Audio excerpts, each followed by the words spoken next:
I did the math, Broncos country. Only 74 more days until week 1, Broncos versus Titans. And if you're fired up for 2025 Broncos football, type ready in the comment section down below. I'm trying to see 100 readies down there from different people in the comment section.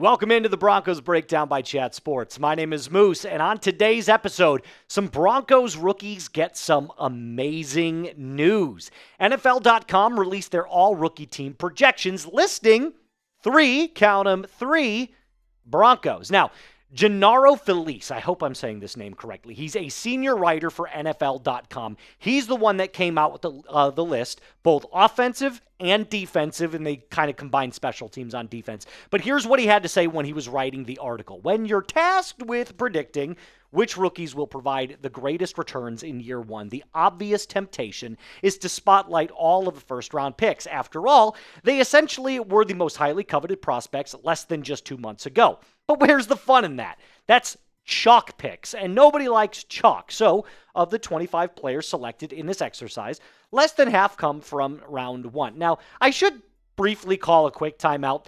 I feel like that's a really bad way of doing things. You should pick the players that you actually believe are going to make the all-rookie team. Not just like, hey, I don't want to go with all the first-round picks, so I'm just going to pick some players at random because that's more fun. That kind of feels like a lazy and kind of a stupid way to pick. I digress, though. I'm not going to dive too much into it. Let's go through the all-rookie projections, starting with, of course, the quarterback, Cam Ward. And we're not going to dive too much onto all the other players because we want to see what the Broncos are, right? Then, of course, Ashton Jeanty comes in, the running back for the Raiders. Boo! But I will say this. Jeanty is going to be a good player. I don't think the hype that he received last year in college was warranted for what he's going to be as an NFL running back. You're going to see the competition increase significantly. And I'm not saying that Jeanty's a terrible player or won't be a very productive 1,000-yard rusher. But what I am saying is that we need to pump the brakes on the Ashton Jeanty hype. So I don't think he's going to have nearly the NFL rookie season that everybody predicts him to be. But you know what? I'll give credit where credit is due. Hell of a player.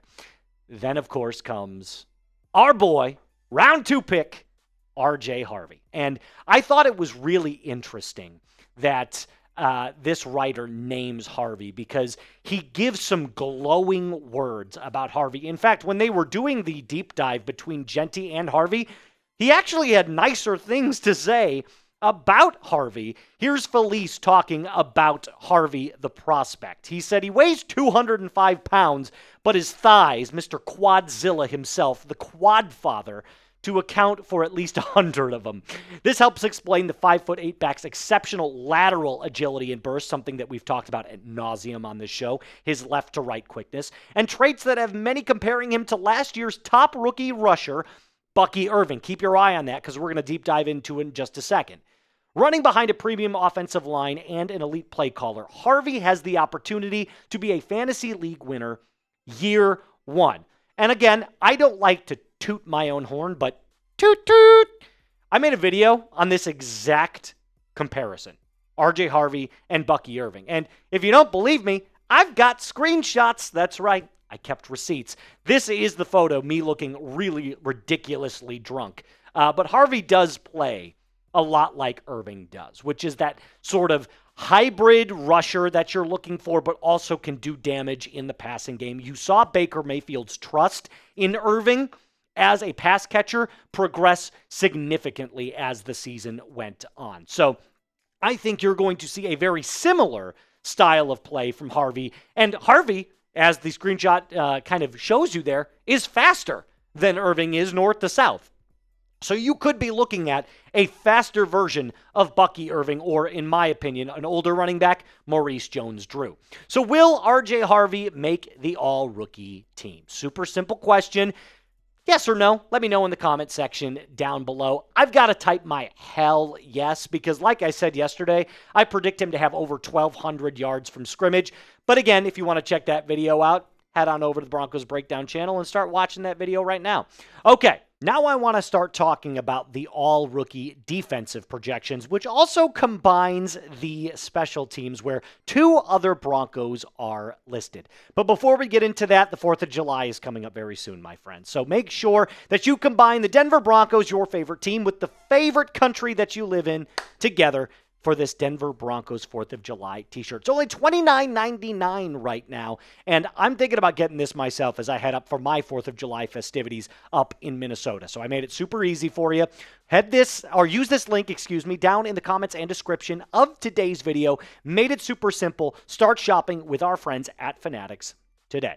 All right, the other offensive rookies. We're going to go through this really, really quickly. Travis Hunter, Kyle Williams, Colston Loveland from the Bears, Armin Membu from the Jets, and Josh Simmons round out the wide receivers in the offensive line, followed by the guards, Tyler Booker from the Cowboys, Wyatt Milam, and Tate Ratledge from the Detroit Lions as the entirety of the offense. Now, again, we're going to go through the defensive players, and we're going to start with the edges. So let's start with Abdul Carter, the predominant edge out of Penn State, who went to the Giants. Donovan Ezaraku, staying in that same division, the edge out of Boston College, who went to Dallas. Mason Graham, the dynamic Michigan player on the defensive line for the Cleveland Browns.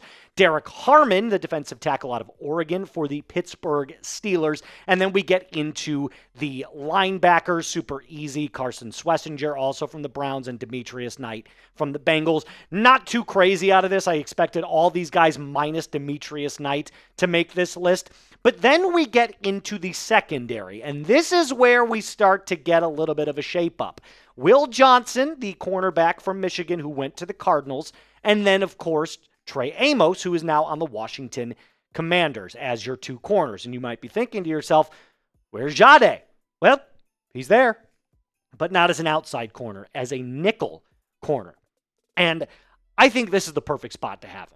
The more and more that I've gone back and started thinking about it, I know Sean Payton has said multiple times, Barron will play both positions. And I do believe he will play both positions. But his primary role and his primary spot on this team starting week 1 will be the nickel corner position. It's just where he fits best right now. That's his bread and butter, and you want to have him start off on the right foot. Now, in the article that the NFL.com writer wrote, he actually didn't have anything to say about Barron. He quoted Vance Joseph and what Vance Joseph had to say about Barron. So here's what our DC had to say.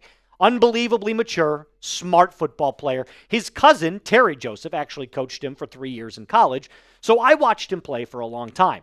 Joseph said last week his ball skills, his combine workout, the entire process was really buttoned up, and he was a can't-miss prospect. And that's the part that I look at, and I'm like, hell yeah. Can't-miss prospect. They knew at pick 20, Jahdae was the man for them. And I have said multiple times on this show, you can quote me as many times as you want, he is the best corner prospect in the 2025 NFL Draft.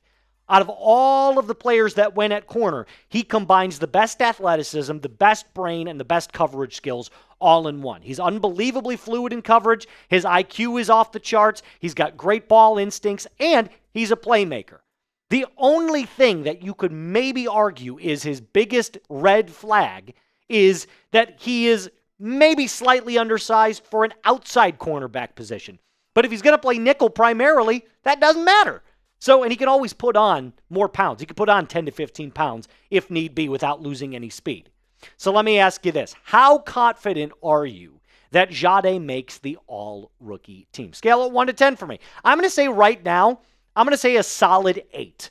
And 10 being the highest, like he's going to make the team, and 1 being like there's no shot. I'm going to say it's like a solid 8. I think he's got a really, really good chance to make that team, especially learning under Vance Joseph. The article goes on to list the other rookies that make the defensive squad, the safeties being Malachi Starks and Xavier Watts, the man out of Notre Dame, believe it or not, who was drafted by the Atlanta Falcons. And then we get into the special teamers, which I thought was pretty cool. And surprise, surprise, there he is, our guy out of Australia, mate. Jeremy Crawshaw, the punter. And one of the things that I was looking at when I was doing my homework for this video was a bunch of different YouTube videos trying to find as much footage on punting as you could possibly get. And two separate sources, both actually that followed Crawshaw from his time at Florida, actually said that he is one of the most technically sound punters that they've ever seen. And that doesn't even mean, like, we're not talking about NFL. We're talking about all punters that they've covered. He's one of the most technically sound that they have ever seen. And then the return one, Chimere Dike for the Tennessee Titans, rounds out that special team list. So I thought it was really cool to see three separate Broncos make this list. In fact, the most rookies that made the list was the Broncos. I think there was one other team that had three as well. So I think it was a tie for first, but don't quote me on that. I'd have to go back and reread the article. That's going to do it for us on today's Broncos Breakdown episode. We will be back a little bit later today with another episode just for you. My name is Moose. Until next time, be cool.